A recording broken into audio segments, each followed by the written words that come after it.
ಕುರುಬದೊಡ್ಡಿ ಸರ್ಕಾರಿ ಹಿರಿಯ ಪ್ರಾಥಮಿಕ ಶಾಲೆಯಲ್ಲಿ 80ನೇ ಸ್ವತಂತ್ರ ದಿನಾಚರಣೆಯನ್ನು ಸಂಭ್ರಮ ಹಾಗೂ ದೇಶಭಕ್ತಿ ವಾತಾವರಣದಲ್ಲಿ ಆಚರಿಸಲಾಯಿತು. ಶಾಲೆಯ ಎಸ್ಡಿಎಂಸಿ ಅಧ್ಯಕ್ಷ ವೀರೇಶ್ ಅವರು ರಾಷ್ಟ್ರಧ್ವಜಾರೋಹಣ ನೆರವೇರಿಸಿದರು.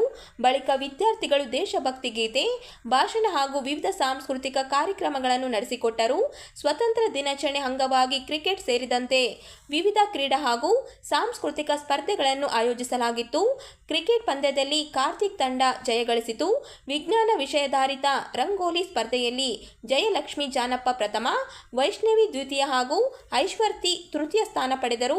ಇನ್ನು 1ರಿಂದ 7ನೇ ತರಗತಿಯ ವಿದ್ಯಾರ್ಥಿಗಳಿಗೆ ಓಟ, ಮ್ಯೂಸಿಕಲ್ ಚೇರ್, ರಸಪ್ರಶ್ನೆ, ಭಾಷಣ ಹಾಗೂ ಆಶುಭಾಷಣ ಸ್ಪರ್ಧೆಗಳನ್ನು ನಡೆಸಲಾಯಿತು.